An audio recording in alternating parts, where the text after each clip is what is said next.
nikiwa mbunge kama miaka 10 wakati wa rais mstaafu Mheshimiwa Jakaya Mlisho Kikwete. Mheshimiwa Jakaya Kikwete na Mheshimiwa Magufuli. Kwa hiyo awamu zote mbili za Mheshimiwa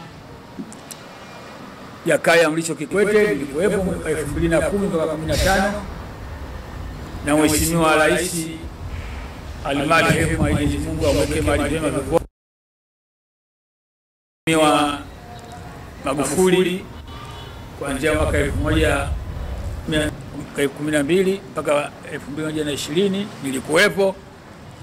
Kwa hiyo mabunge yote mimi nilikuwepo katika mabunge yote mawili, lakini kwa bahati nzuri nilikuwepo katika bunge la Katiba ya Jamhuri ya Muungano wa Tanzania, nilikuwepo vile vile. Katika siasa niko kwa muda wa miaka 33 siasa za upinzani. Nilikuwa mwenyekiti wa CUF kwa miaka 20. Sasa hivi sina cheo chochote. Na sasa hivi natangaza rasmi ni kwamba kwa kipindi hiki sishiriki mambo ya siasa wala katika uchaguzi. Mimi sishiriki kwa sababu nimeona yale maneno waliyosema Chadema kwamba hakuna mabadiliko, hakuna uchaguzi. Nilikuwa nashiriki katika uchaguzi na nilikuwa na kitiki kwa chama changu cha ACT Wazalendo, lakini baada ya kutolewa mgombea wetu wa urais Mheshimiwa Mpina, nimeamini kwamba maneno aliyosema Chadema kwamba hakuna uchaguzi, hakuna mabadiliko, kwamba hakuna uchaguzi, nimeamini. Kwa hiyo na mimi naungana na chama cha Chadema kwamba sishiriki uchaguzi huu, kwa sababu nishaona kwamba kuenguliwa kwa Mheshimiwa Mpina katika ACT sawa tumeinguliwa wabunge na madiwani wote wa nchi, kwa sababu kichwa cha uchaguzi wa nchi hii ni rais. Kama kaenguliwa rais, basi kwa mimi, lakini kwa imani yangu mimi naona kwamba wagombea wote wa ubunge na udiwani wa nchi hii wameongiliwa, kwa sababu sasa hivi naamini maneno ya chama cha Chadema kwamba hakuna uchaguzi. Hakuna uchaguzi huru na haki. Na kama hakuna uchaguzi huru na haki, hakuna uchaguzi. Hilo ndio la kwanza. Lakini la pili, kijana wangu atawasilisha mambo matano. Mimi mwenyewe kidogo sioni haya maandishi yako madogo, kwa hiyo nitamkabidhi yeye awasilishe mambo matano. Jambo la kwanza kuhusu kauli ya Kanali Captain Tosh. Tutawakilisha hapa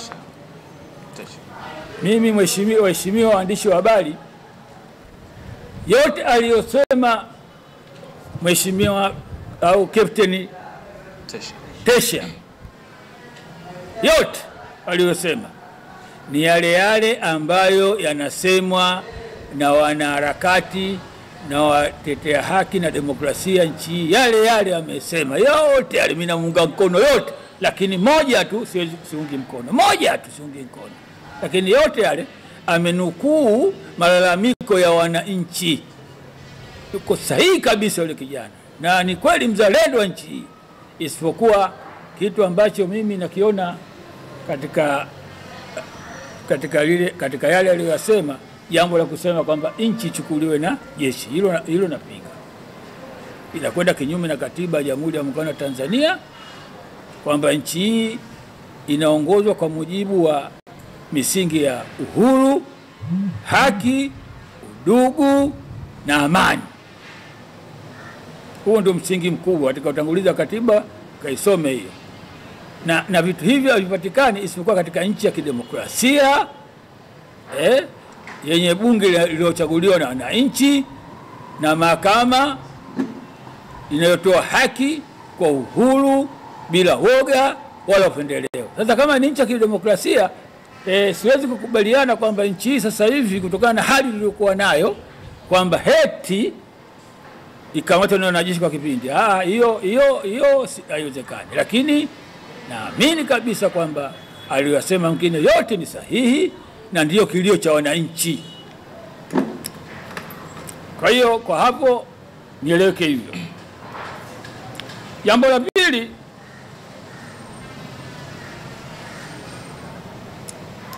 kuhusu utawala wa awamu ya 5, awamu ya 4 na awamu ya 5. Na kama nilivyokuambia mwanzo kwamba awamu ya 4 nilikuwepo bunge la 2010 mpaka 15 na awamu ya pili 2015 mpaka 2020 nilikuwepo, na katika bunge la katiba nilikuwepo. Sasa hizi awamu mbili, ya kwanza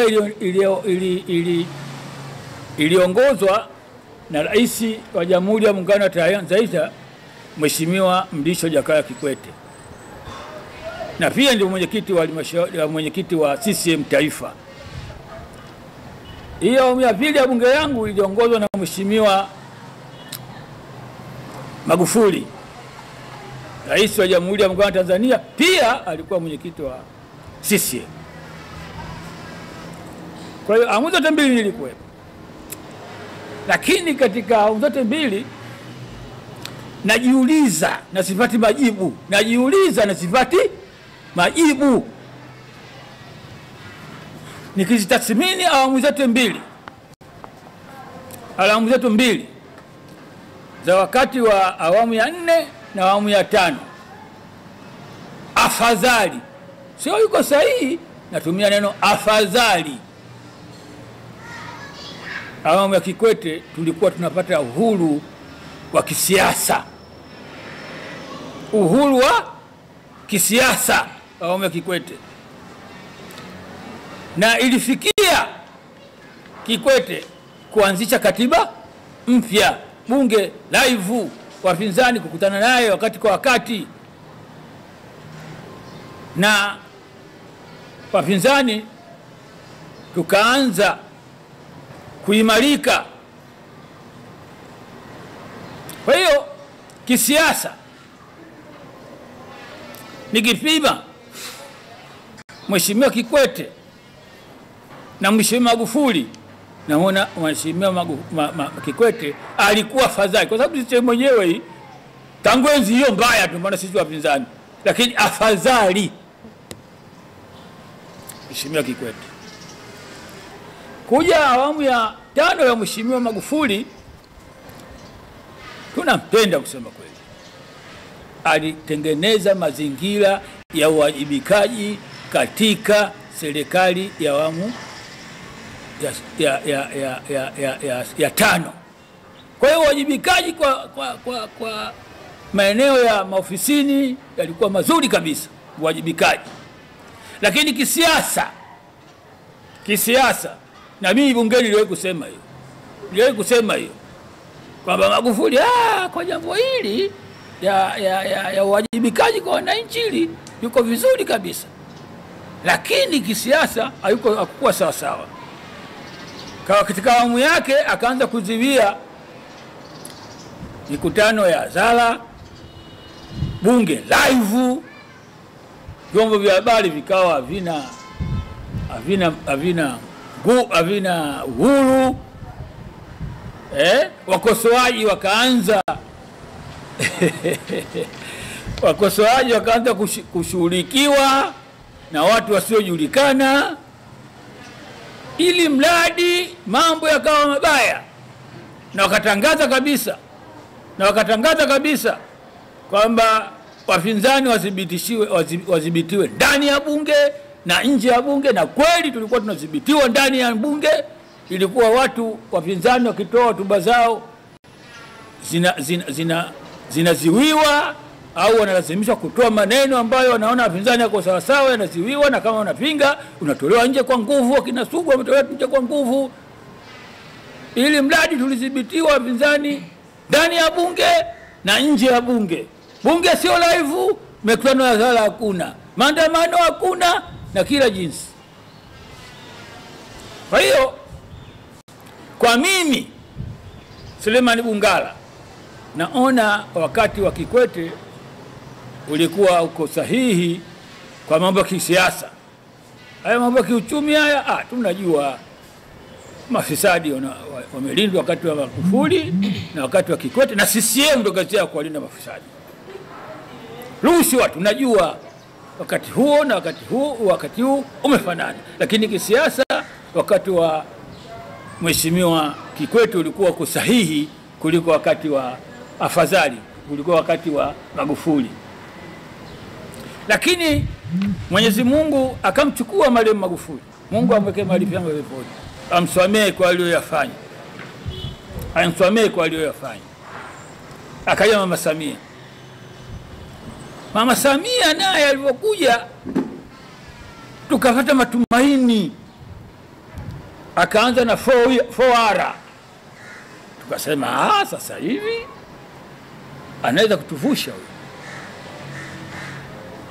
Kwa bahati mbaya 4R haitekelezeki, lakini hayo tutakuja kusema katika hotuba yetu ambayo tumeiandika. Haitekelezeki. Lakini jambo lingine linalonishangaza, ndugu waandishi wa habari na Watanzania, zinaenezwa habari ambazo mimi bado nazichunguza, sijaziona kama sahihi au sio sahihi, kwamba Rais mstaafu Mheshimiwa Jakaya Kikwete ndo ambaye anaongoza haya mambo yanayotokea sasa hivi kwa kumshauri vibaya Rais wa Jamhuri ya Muungano wa Tanzania Mama Samia Suluhu. Sasa mimi nashangaa, ndio sipata jibu. Nataka niwaulize Watanzania wote, iweje Rais mstaafu Jakaya Kikwete katika utawala wake aliruhusu maandamano, aliruhusu mikutano ya hadhara, akiongea na wapinzani, bunge lilikuwa live, kilio cha wapinzani cha katiba akaanzisha, leo aonekane kwamba haya yanafanyika sasa hivi kutokupatikana katiba na nini na mambo mengine yote, au yeye Kikwete ndio mshauri? Inanishangaza. Lakini cha msingi zaidi yale ambayo alikuwa anasimamia Mheshimiwa Kikwete ndiyo ambayo ameanzisha Mheshimiwa Rais wa Jamhuri ya Tanzania Mama Samia. Yale alikuwa anasimamia. Kama kweli mshauri alikuwa mshauri wa Rais Samia Mama Samia Rais Kikwete, basi inaonesha Kikwete ana dalili zile za kurudisha demokrasia ile aliyoiacha. Na ndio maana kuna 4R. Ndio maana wakaanzishwa maandamano yaruhusiwe mikutano ya hadhara. Na sasa hivi bahati mzuri na katiba imeingizwa katika ilani ya CCM. Yale ambayo alikuwa anataka anayafanya Kikwete ndio ambayo sasa hivi anayasimamia Mheshimiwa Rais wa Jamhuri ya Muungano wa Tanzania. Kwa hiyo sielewi mtu anayesema kwamba Kikwete anamshauri vibaya Rais wa Jamhuri ya Muungano wa Tanzania. Ushauri mbaya kurudisha mikutano ya hadhara kama ndio ushauri, kurudisha maandamano, kuiweka kurudisha katiba katika mchakato wa katiba katika ilani ya uchaguzi. Ubaya wake nini Kikwete? Kama ndio kweli mshauri ndio yeye, nashangaa na sipate jibu. Nataka kwa waandishi habari wanaweza kuwa na majibu au Watanzania ili nipate jibu hilo. Kwa hiyo Samia kaahidi, kwa nini sasa hivi atekelezi yale mambo ambayo tumekubaliana kamaliziana? katika hotuba yangu itakuwepo na atakuja kuieleza huyu vizuri. Jambo la 4 kuhusu mabadiliko. Nachosema kwa kifupi, mabadiliko uyawezi kuyalazimisha, uyawezi kuyaziamisha wala kuyazuia. Kwa hiyo mabadiliko hayupo mtu yoyote duniani anayeweza kuyaziwia, na hayupo mtu yoyote duniani anaweza kuyalazimisha. Hakuna mabadiliko. Kama binadamu unapozaliwa unaanza kuota meno, nani anaweza kuzuia meno asitoke? Nani anaweza kuzuia mtu asikwawe? Nani? Kwa hiyo mabadiliko hayawezi kuzuiliwa na mtu yoyote na wala hayawezi kulazimishwa na mtu yoyote. Na ukiyaziwia mabadiliko au ukilazimisha mabadiliko, lazima kutatokea na vurugu na amani itatokea katika sehemu hiyo. Ukiyaziwia, kitendo cha kuzuia mabadiliko CCM, kitendo cha kuzuia mabadiliko CCM ya nchi hii kwa nguvu ya dola, kwa kutumia katiba mbovu ambayo wanayo, lazima yatatokea uvunjifu wa amani. Lazima. Na wale ambao watakulazimisha mabadiliko, basi lazima amani itatokea. Kwa hiyo mabadiliko hayaziwiwi na wala hayalazimishwi. Mtu atakayeziwia hakikishe lazima matatizo yatapatikana, na mtu atakayelazimisha lazima kwa mabadiliko. Na mabadiliko yana wakati. Sasa CCM, serikali ya CCM inajitahidi kuziwia mabadiliko. Lazima katika nchi hii yatatokea matatizo makubwa, amani itavunjika na kila kitu. Kwa hiyo mimi nimekuja leo kuambia Watanzania mabadiliko hayazuiliwi na wala mabadiliko hayalazimishwi. Kitu ambacho nimekuja kwa nyinyi waandishi wa habari leo ndio cha muhimu iko kuwaomba Watanzania, amani ni tunda la haki. Tunaamini kabisa, mimi naamini kabisa, pasipo na amani, pasipo na haki hakuna amani. Nimekuja kuambia Watanzania, na amani kivunjika, kurudi katika utulivu ngumu sana, ndugu zangu, vijana wangu, wananchi wazangu, ni ngumu sana.